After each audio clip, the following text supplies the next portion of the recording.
We don't need to just collect knowledge. We need to be able to activate it. How do you think we can do this? And like Netta says, go 7 layers deep. Coaching is you're not telling them the answer. You're helping them develop the answers for themselves.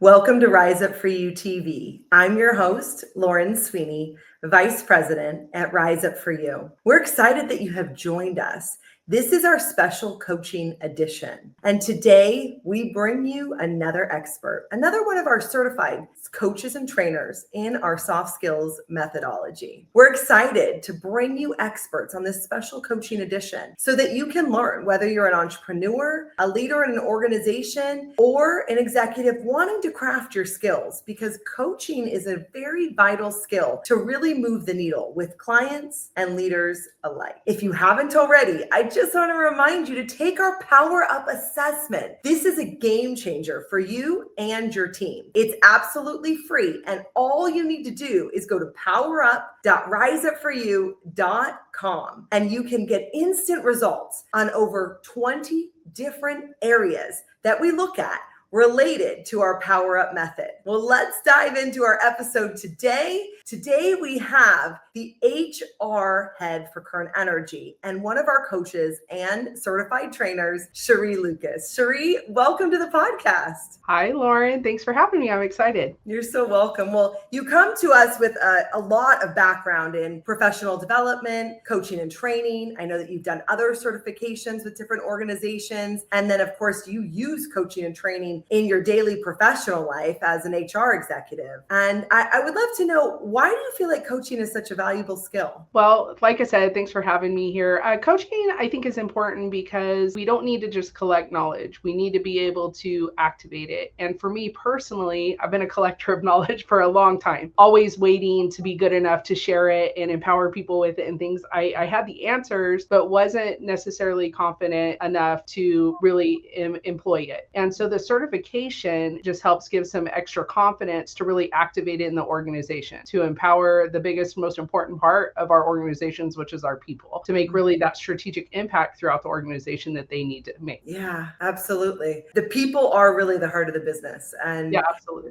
When you can help them grow and, like you said, help ourselves develop in the process, it's like everybody gets better. So 100%. We're all human and we need to be vulnerable and identify our areas for improvement. And we can do that together by coaching, not just guiding. When we're coaching, we're asking and empowering people to make the changes for themselves and identify their areas for growth and improvement, rather than us saying you have to do this or that. Coaching, I think, really helps them decide what steps they need to take and empowers them to do it. Yeah, it's coming from that place of curiosity and having those conversations versus what you said, like, let me just tell you what to do. It would be easier. But that's my go-to. I'm a driver, right? I'm a high D personality. So my instinct is naturally to say, okay, there's a problem. This is how we solve it. Do 1, 2, 3, 4. But that doesn't help the individual grow. And it's not always the right answer. So we need to come at it from a place of curiosity. What is your thought? How do you think we can do this? And like Netta says, go 7 layers deep. Well, what if this? What about that? Always ask the next question to get to the deeper, better answer. And when we all share our knowledge and we have the diversity of thought because we're empowering the thinking through the organization, we end up in a better place, better result. 100%. And don't you find, I also relate, I'm also a D personality, that driver. I do find that if I actually am effective in coaching those I'm working with, it ends up being better, even though I think I could do it myself. But in the long term, it ends up being lighter workload, more progress, and more time to allow me to have strategy and to be able to think. I absolutely agree. And I think there's nothing more satisfying than watching the people that you're working with or you're mentoring or coaching grow and see their success. Because for me, that's really what it's about, is our success, not my success. How can I help you grow? Because as you grow, I grow, and we all rise together. And there's nothing more gratifying than watching the people around you achieve and succeed. I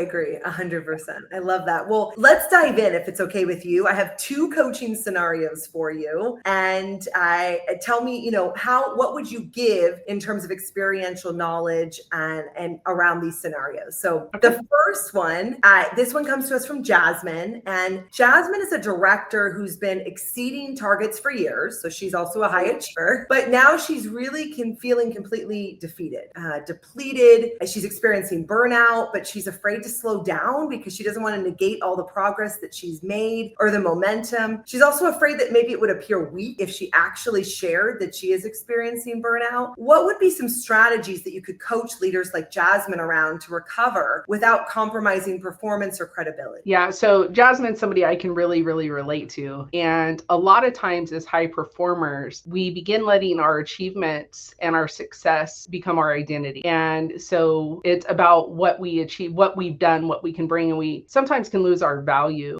when we feel like we take a step back. Well, if I don't provide this product at this quality by this time, they're not going to want me as much, or I'm not going to be as valued. And so I think there are several things you can do, but emotional intelligence growth is a key, and really learning to build your confidence and understand that you're valued just for being you. It's not just the work product. The work product is just something you produce, but you as a human, just simply because you were created, is enough. And so working through and building your confidence, I think, is a key piece for someone like Jasmine or any other high performer that's feeling that, to be able to identify outside of work product. And then I think another key is for leaders of high performers to be aware, to really watch, because we tend to think, oh, they're doing it, I can add more, or they're okay, they're still achieving, but you can see the signs and identify them early as a burnout. They start disconnecting, they start becoming less creative, maybe a little more irritable. But as a leader, I think it's important to step in and say, how are you? Not just, when's the project going to be done, or that project's done, great work on that project, or this didn't quite hit the mark, but how are you today? Lauren, how are you today? Tell me about how your weekend was. And take that little minute to value the person. My CEO here at Kern Energy, Jennifer Haley, is extremely good at that. And I can tell you, being under a leader like that who truly cares about the people and takes that time out of their day to ask about the individual, not just the work product, has made a huge difference in how I show up and how I feel about myself in the workplace. I'm learning that it's okay not to be on all the time, that we're human and the whole person needs to show up. And the emotional intelligence and the confidence work that came along with the Rise Up For You program, not only through the coaching, but going through the program as an individual and bringing it into the organization, has made a huge difference in how I view things and an approach. But I think a leader and the individual both need to recognize the signs and take a step back. Maybe set some goals that aren't just about metric. When you're looking at success, include some pieces about downtime or well-being, self-care. Set goals for that, not just the product. I love so many of the things you shared. I can also relate a lot. And what you shared in the very beginning, it goes back to that micro macro confidence, that so much of our confidence stems, what you said, our identity is like, no, who you are is what's on your name tag. It's what's on your LinkedIn. It's your KPIs. That is who you are. And so then it's hard to feel like, no, there's more of me, even though there absolutely is. Yeah, 100%. And so many of us get caught up in that. It's easy to happen. It's easy to do. Doing the hard work through programs like the Rise Up For You and working with emotionally intelligent leaders and things like that make a big difference. 100%. So many good nuggets. I love that. Okay. So next coaching scenario. And this question, it comes to us from Marco. He's a project manager and he doesn't really have a leadership title per se, but he's expected to lead cross-functional teams. And so he's struggling to gain buy-in and feels invisible in some of the more executive or high-level meetings. How can a professional like Marco build influence and drive outcomes without maybe formal authority? Well, I think you hit a key on it, and it's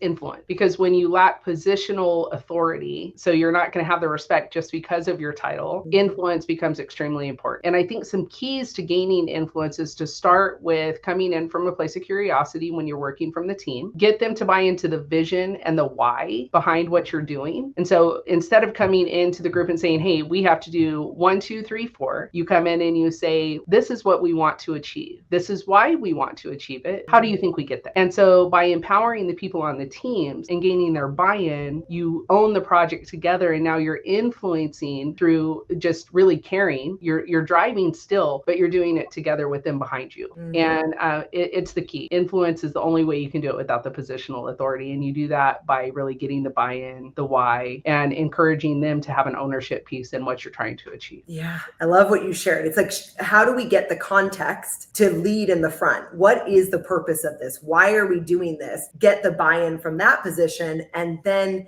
sometimes the positional authority, it can act kind of as a mask or a cover. And I'm sure you have seen this sitting at many different tables, so to speak, that even once you have the positional title authority, so many executives still face imposter syndrome. They still feel like just because I have the title, it doesn't mean that I have the authority. And so in Marco's case, he doesn't have the title, but he might have the expertise. And so how does he convey that and share, okay, this is the context, this is what we're looking for, so that he can get that buy-in? Yeah, absolutely. And again, lead with the vision. Get them to buy into your vision, empower them to be a part of the decisions, and then they'll take ownership and you'll move together. You'll move together. You'll be the leader without having to bring down the hammer, maybe. You do it from influence. Influence is the key here. Yeah. I think that's why that is our fourth pillar in our Rise Power Up method. And I know that Netta, our CEO, shares that that's the hardest one. Bridging our self-confidence, which we kind of covered in our last coaching scenario, and developing emotional intelligence, becoming a good transformational leader, and then being able to have enough skills to have influence in whatever room that we're sitting in. Absolutely. You see it all the time in like the HR profession specifically. We can be an executive with our peers sitting at the table, but many times in the human resources field, we're seen as a service, which we are a part of. But a lot of times, because we're meant to serve and help empower the others around us, HR professionals will sometimes lose their voice or their influence when really they have such an impact on the organization when they can speak up and they can speak to their leaders and they can manage up and they can help drive that strategic change from the human capital standpoint, because it's the most important part of our business. And so it's really important for us all to learn how to speak up and have our influence and know our value. All of these things that we've talked through these two scenarios help us. If we can develop it early, it'll help us grow as we rise too. I love that. Well, at the very beginning of our episode today, you talked a little bit about the soft skills certification and how it's helped you so much. Why do you feel like coaching is so necessary for leaders in any organization? Why is that a necessary skill? I think coaching is important.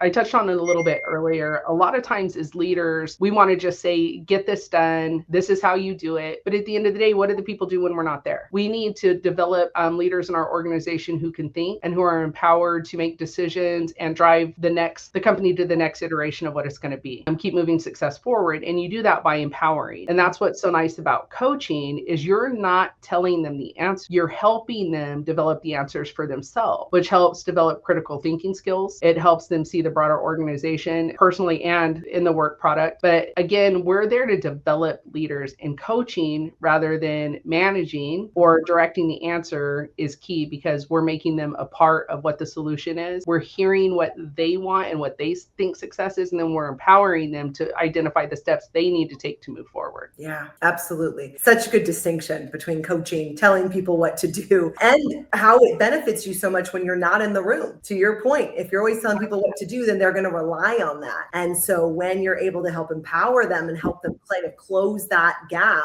then the whole organization can really thrive. Absolutely. We want to empower all of the individuals around us. Absolutely. Many more paddles in the boat. That's right. Yeah.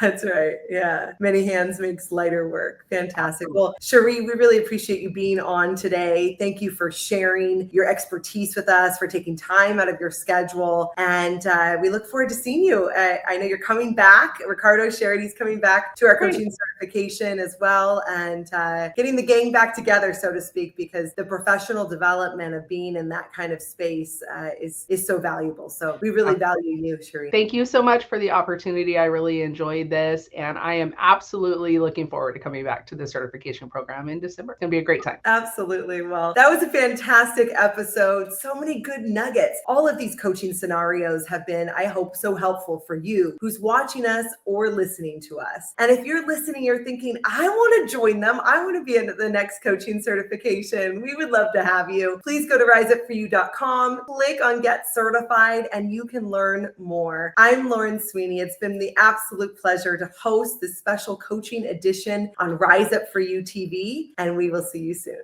Let me ask you something. What if you had world-class leadership and confidence training available 24/7, right at your fingertips? That's what we've created with the Rise Up For You Success Academy. So for less than $1,000 a year, you'll find hundreds of on-demand training videos, live group coaching every month, exclusive assessments, one-to-one coaching, and tools designed to help you grow your confidence, sharpen your leadership, improve how you communicate, business strategy, and so much more. So whether you're an individual looking to accelerate your career or your business, or maybe you're a company that wants to invest in your people, the Success Academy is your professional growth hub. Don't wait until the next opportunity passes you by. Join us today at riseupforyou.com, head to our academy, and unlock your next level of success.